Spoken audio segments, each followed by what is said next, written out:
pagi Pak Erika dan teman-teman semua. Sebelum saya berbagi renungan pada pagi hari ini, marilah kita bersatu di dalam doa.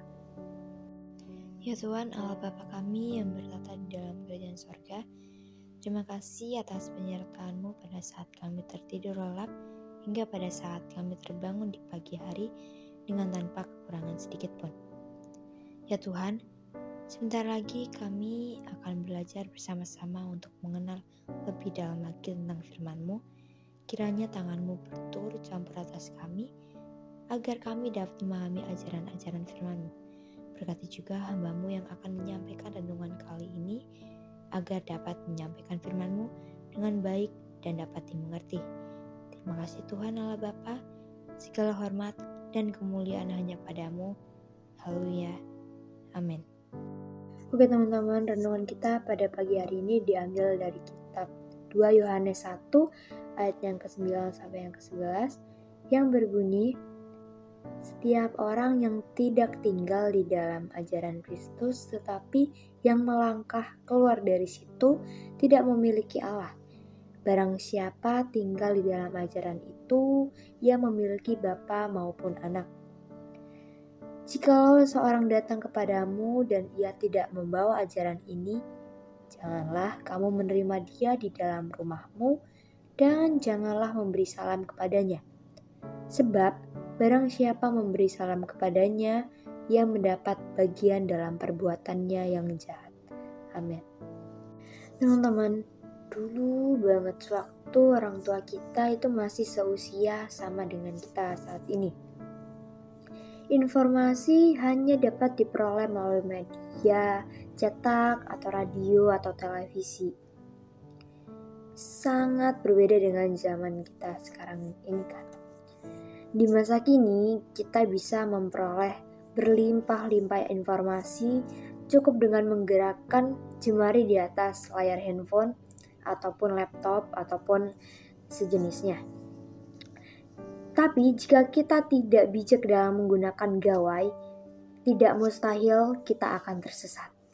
Tentu kita tahu bahwa banyak sekali game online atau muatan-muatan lain yang disajikan yang dapat membuat kita senangkan.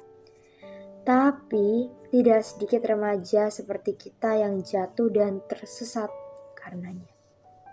Pada bacaan kita kali ini, Yohanes itu sempat menasihati para jemaat. Nasihat itu mengingatkan agar tidak terkecoh terhadap mereka yang seolah-olah menawarkan kebaikan, namun niat sebenarnya itu untuk menyesatkan. Kita diingatkan untuk selalu berhati-hati, ingat ya teman-teman, selalu berhati-hati, supaya tidak salah langkah dan tidak salah jalan nantinya. Jangan sampai kita menjauh dari kasih sayang Tuhan.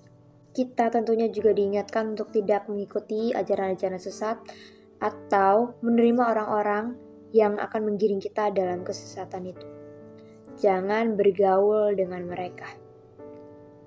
Yohanes mengajar agar kita semata-mata fokus hanya kepada kasih Tuhan, sehingga kita dapat terhindar dari sentuhan atau dari pengaruh-pengaruh buruk.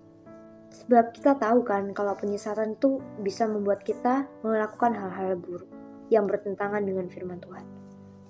Teman-teman, di masa atau fase transisi seperti kita sekarang, iblis paling senang dan gencar berusaha menyesatkan karena kita masih dianggap labil olehnya. Oleh karena itu, ingatlah selalu bahwa kita itu merupakan anak-anak Tuhan. Jangan biarkan hidup kita direbut oleh iblis dan tipuan-tipuan dayanya. Bukan hanya melalui hal-hal yang berat atau rumit. Penyesatan dapat saja hadir melalui game-game atau muatan-muatan yang menyukakan hati, tetapi tanpa kita sadari itu dapat merusak diri kita sendiri. Tanpa sadar, ternyata kita sedang dibentuk menjadi anak yang malas, pemarah, pendendam, egois, dan tentu saja jauh dari kasih Tuhan. Jadi teman-teman selalu ingat ya untuk jangan terkecoh, entah itu mulai dari hal-hal yang berat atau rumit atau hal-hal yang ringan seperti game yang mungkin sekarang lagi kita mainin. Gunakan apa saja yang ada pada diri kita untuk kebaikan dan terlebih lagi memuliakan nama Tuhan, bukan sebaliknya. Saya rasa segitu dulu renungan atau pesan yang bisa saya sampaikan pada pagi hari ini. Memang singkat, namun saya berharap agar teman-teman semua itu nggak tertipu oleh tipu muslihat iblis. Mari kita mengakhiri renungan kita pada pagi hari ini dengan doa. Ya Tuhan, terima kasih pada pagi hari ini kami telah bersama-sama merenungkan sedikit dari firman-Mu. Ya Tuhan, sebentar lagi kami akan kembali pada aktivitas kami masing-masing. Kiranya Roh Kudus menyertai kami selama kami menjalankan aktivitas hari ini, dari awal, pertengahan, hingga selesainya. Ya Tuhan, Bapa Maha Baik, tolonglah kami ya Tuhan, anak-anak-Mu ini dalam menghadapi kuatnya arus kebiasaan dan kebijakan yang menyesatkan. Dan jadikanlah kami kuat bersama-Mu ya Tuhan. Kami menyerahkan semuanya ke dalam tangan-Mu.